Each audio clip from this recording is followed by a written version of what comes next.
Hi friends, Shilpa veg recipes ಚಾನಲ್ಗೆ ಸ್ವಾಗತ.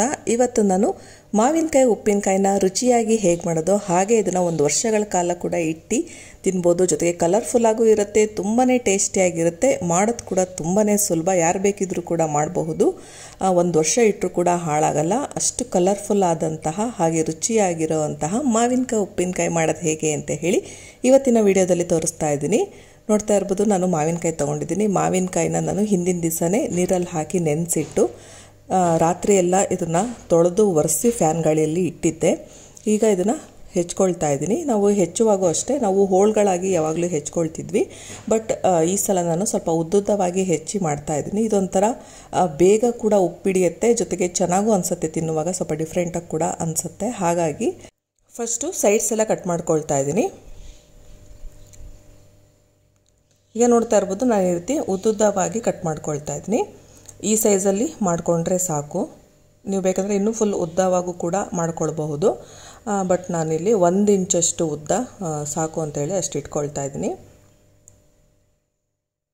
ಈ ರೀತಿ ತೆಳುವಾಗಿ ಕಟ್ ಮಾಡಿ ಮಾಡೋದ್ರಿಂದ ಉಪ್ಪು ಬೇಗ ಹಿಡಿಯುತ್ತೆ, ನಾವು ಬೇಗ ಕೂಡ ಇದನ್ನು ಬಳಸಬಹುದು. ಹಾಗಾಗಿ ತುಂಬ ದಿವಸ ಇಡಬೇಕು ಉಪ್ಪಾಗಲಿ ಅಂತ ಹೇಳಿ ಅಂತ ಏನಿಲ್ಲ. ಈಗ ಇದನ್ನು ಈ ರೀತಿ ಎಲ್ಲ ಮಾವಿನಕಾಯಿನೂ ಕೂಡ ಇದೇ ಥರ ಕಟ್ ಮಾಡ್ಕೊಳ್ತಾ ಇದ್ದೀನಿ. ನಾನಿಲ್ಲಿ 1 kg ಅಷ್ಟು ಮಾವಿನಕಾಯಿ ತೊಗೊಂಡಿದ್ದೆ. ಅಂದರೆ ನಾನಿಲ್ಲಿ 6 ರಿಂದ 7 ಮಾವಿನಕಾಯಿನ ಅಷ್ಟೇ ಬಳಸ್ಕೊಳ್ತಾ ಇದ್ದೀನಿ ಉಪ್ಪಿನಕಾಯಿ ಮಾಡೋದಕ್ಕೆ.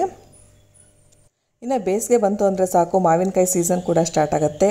ಸೀಸನ್ನಲ್ಲೇ ನಾವು ಮಾಡ್ಕೊಳ್ಬೇಕು, ಮಾವಿನಕಾಯಿ ಬೇರೆ ಯಾವ ಸೀಸನ್ನಲ್ಲೂ ಸಿಗಲ್ಲ.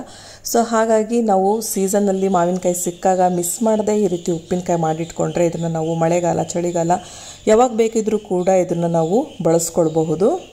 ಇನ್ನು ಊಟದ ಜೊತೆ ಒಂದು ಮಾವಿನಕಾಯಿ ಉಪ್ಪಿನಕಾಯಿ ಇದ್ರೂ ಕೂಡ ಅಷ್ಟೇ ಎಷ್ಟು ಟೇಸ್ಟ್ ಅನಿಸುತ್ತೆ ಅಲ್ವಾ. ಊಟದ ರುಚಿಯನ್ನು ಹೆಚ್ಚಿಸುತ್ತೆ ಮಾವಿನಕಾಯಿ ಉಪ್ಪಿನಕಾಯಿ. ಈಗ ನೋಡ್ತಾ ಇರ್ಬೋದು, ನಾನು ಎಲ್ಲದನ್ನು ಕೂಡ ಅಷ್ಟೇ ಈ ರೀತಿ ತೆಳುವಾಗಿ ಕಟ್ ಮಾಡಿ ಇಟ್ಕೊಂಡಿದ್ದೀನಿ. ನಾವು ಈ ವಾಟೆ ಏನಿರುತ್ತಲ್ಲ, ಇದನ್ನು ಸಾರೆಲ್ಲ ಮಾಡೋದಕ್ಕೆ ಬಳಸ್ಕೊಳ್ಬಹುದು. ನಾನೀಗ ಏನು ಹೆಚ್ಚಿಟ್ಕೊಂಡಿದ್ದೀನಿ ಅದೆಲ್ಲ ಒಂದು ಬೌಲಿಗೆ ಹಾಕ್ಕೊಳ್ತಾ ಇದ್ದೀನಿ. ಇದೇ ಥರ ನಾನು ಒಂದು 7 ಮಾವಿನಕಾಯಿನ ಹೆಚ್ಚಿ ಇಟ್ಕೊಂಡಿದ್ದೀನಿ. ಈ ವಾಟನೆಲ್ಲ ಅಷ್ಟೇ ನಾನು ವೇಸ್ಟ್ ಮಾಡ್ತಾ ಇಲ್ಲ, ಇದನ್ನು ನಾನು ಸಾರು ಮಾಡೋದಕ್ಕೆ ಬಳಸ್ಕೊಳ್ತಾ ಇದ್ದೀನಿ. ಸ್ವಲ್ಪ ನೀರು ಹಾಕಿ ಕುಕ್ಕರಲ್ಲಿ ಒಂದು ವಿಷಲ್ ಕೂಗಿಸ್ಬಿಟ್ರೆ ಅದನ್ನು ಕಿವುಚ್ಕೊಂಡು ಅದರ ರಸದಿಂದ ಸಾರು ಮಾಡ್ಕೊಳ್ಬೋದು. ಈಗ ನೆಕ್ಸ್ಟ್ ನಾನು ಉಪ್ಪು ತೊಗೊಂಡಿದ್ದೀನಿ. ಉಪ್ಪು ಒಂದು ಸಣ್ಣ ಬೌಲ್ನಷ್ಟು ತೊಗೊಂಡಿದ್ದೀನಿ. ಕಲ್ಲುಪ್ಪನ್ನೇ ತೊಗೊಳ್ಬೇಕು. ಈಗ ಇದನ್ನು ಪುಡಿ ಮಾಡ್ಕೊಂಡಿದ್ದೀನಿ.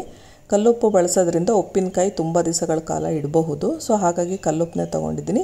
ಈಗ ಇದನ್ನು ಮಿಕ್ಸಿಗೆ ಹಾಕಿ ಪುಡಿ ಮಾಡ್ಕೊಂಡಿದ್ದೀನಿ. ಇದರಲ್ಲಿ ಫುಲ್ ಹಾಕ್ತಾಯಿಲ್ಲ, ಒಂದು ಸ್ವಲ್ಪ ಉಪ್ಪನ್ನು ಬಿಟ್ಕೊಂಡಿದ್ದೀನಿ, ಯಾಕಂದರೆ ಮತ್ತೆ ಉಪ್ಪಿನಕಾಯಿ ಮಸಾಲೆ ಅರಿಬೇಕು ಅದರಲ್ಲಿ. ಸೊ ಹಾಗಾಗಿ ಈಗ ಉಪ್ಪು ಹಾಕಿದ್ಮೇಲೆ ಮಿಕ್ಸ್ ಮಾಡ್ಕೊಳ್ಬೇಕು. ಈಗ ನೆಕ್ಸ್ಟ್ ಇದಕ್ಕೆ ಒಂದು ಸಣ್ಣ ಸ್ಪೂನ್ನಷ್ಟು ನಾನಿಲ್ಲಿ ಅರಿಶಿಣ ಹಾಕ್ತಾಯಿದ್ದೀನಿ. ಜೊತೆಗೆ ಒಂದು ಅರ್ಧ ಸ್ಪೂನ್ನಷ್ಟು ಇಂಗನ್ನು ಹಾಕ್ಕೊಳ್ತಾ ಇದ್ದೀನಿ.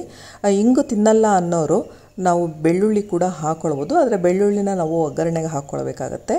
ನೆಕ್ಸ್ಟ್ ಇಲ್ಲಿ ನಾನು ಖಾರದ ಪುಡಿನ ಹಾಕ್ಕೊಳ್ತಾ ಇದ್ದೀನಿ. ಖಾರದ ಪುಡಿ ಎಲ್ಲ ಹಾಕೋಕ್ಕೂ ಮುಂಚೆ ಒಂದು ಸಲ ಬಿಸಿಲಲ್ಲಿ ಒಣಗಿಸ್ಕೋಬೇಕು. ಇದು ಮನೆಯಲ್ಲೇ ಮಾಡಿರೋವಂತಹ ಖಾರದ ಪುಡಿ.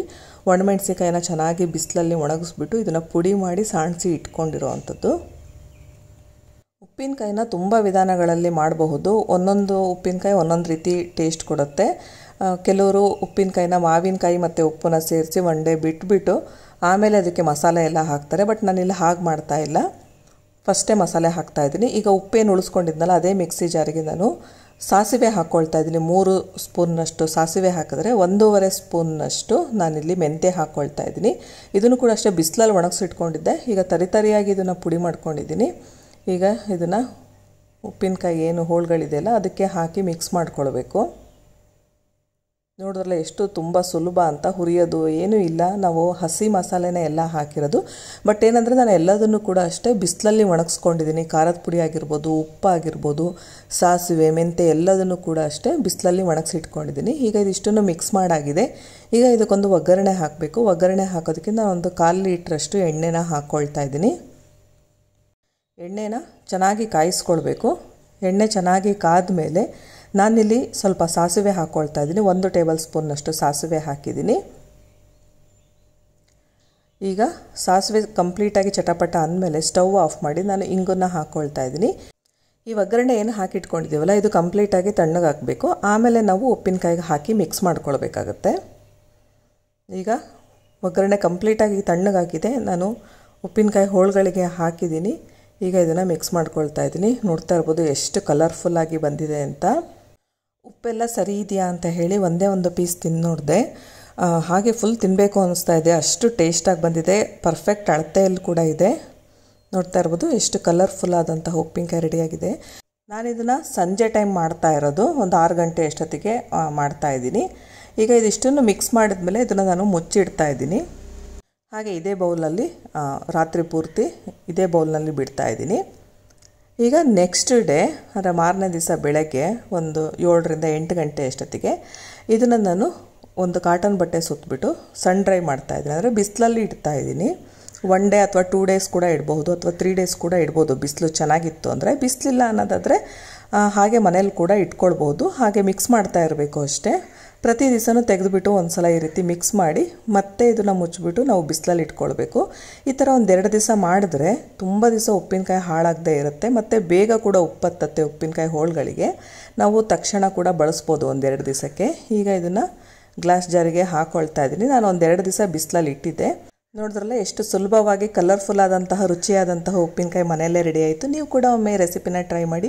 ಈ ವಿಡಿಯೋ ಇಷ್ಟ ಆದರೆ ಲೈಕ್ ಮಾಡಿ, ಶೇರ್ ಮಾಡಿ ಹಾಗೂ ಸಬ್ಸ್ಕ್ರೈಬ್ ಮಾಡಿ.